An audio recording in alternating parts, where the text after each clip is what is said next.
அனைவருக்கும் என்னுடைய அன்பான வணக்கங்கள். என் பெயர் ஸ்வேதா. நான் ரிக்ஷா குளோபல் பள்ளியில் 6ஆம் வகுப்பு படிக்கின்றேன். நோயற்ற வாழ்வே குறைவற்ற செல்வம் என்பார்கள். அப்படி நோயின்றி வாழ்பவரே கடவுளால் ஆசிர்வதிக்கப்பட்டவர்கள். ஆனால் இப்போதுள்ள உணவு பழக்க வழக்கங்களால் நாமே நோயை விலை கொடுத்து வாங்குகிறோம். சாகும் நாள் தெரிந்துவிட்டால் வாழும் நாட்கள் நரகமாகிவிடும். அப்படிப்பட்ட நரகத்தில் பலரும் அவர்களது இறுதி நாட்களை எதிர்பார்த்துக் கொண்டு வாழ்கின்றனர். இதற்கு காரணம் கடுமையான நோய்களே ஆகும். அவற்றில் ஒன்றுதான் புற்றுநோய். புற்றுநோய் பல வகைப்படும். அது யாருக்கு வேண்டுமானாலும் வரலாம், எப்போது வேண்டுமானாலும் வரலாம். இதற்கு ஆண் பெண் என்ற பேதம் இல்லை. பெரியவர் சிறியவர் என்ற வயது வரம்பு இல்லை. ஆரம்ப கட்டத்திலே கண்டுபிடித்து விட்டால் 95% இதை குணப்படுத்தி விடலாம். ஆனால் வரும் அறிகுறிகளை அலட்சியப்படுத்திவிட்டு கண்டு கொள்ளாமல் சென்றால்தான் இது ஒரு ஆபத்தான நோயாகி விடுகிறது.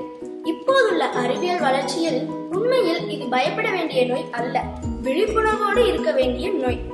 புற்றுநோய்க்கான காரணங்கள் இது பாரம்பரியத்தாலும் வரும், பழக்க வழக்கங்களாலும் வரும், உணவாலும் வரும். புற்றுநோயில் பல வகைகள் உள்ளன. வாய் புற்றுநோய், நுரையீரல் புற்றுநோய், வயிற்று புற்றுநோய், ஈரல் புற்றுநோய், மார்பு புற்றுநோய், சரும புற்றுநோய் என பல வகைப்படும். இதற்கு காரணங்கள் புகைப்பிடிப்பது, மது அருந்துவது, புகையிலை மெல்லுதல், துரித உணவு அதிகமாக சாப்பிடுவது.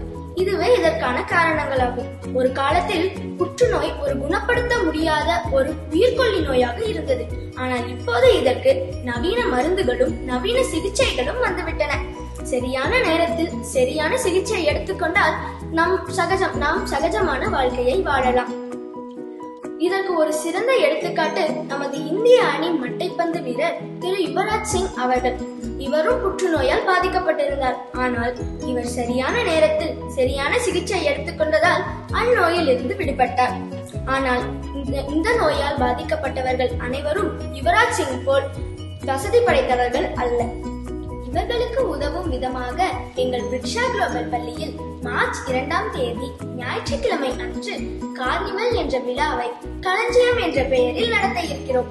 இங்கு நிறைய விளையாட்டுகள், பொழுதுபோக்கு அம்சங்கள், ஆச்சரியமூட்டும் பரிசுகள், விதவிதமான உணவு வகைகள், மெய்சிலிர்க்க வைக்கும் விளையாட்டு போட்டிகள் என அனைத்தும் இருக்கும். இங்கு பெறப்படும் தொகை அனைத்தும் அடையாறில் உள்ள கேன்சர் இன்ஸ்டிடியூட்டுக்கு அனுப்பப்படுகிறது.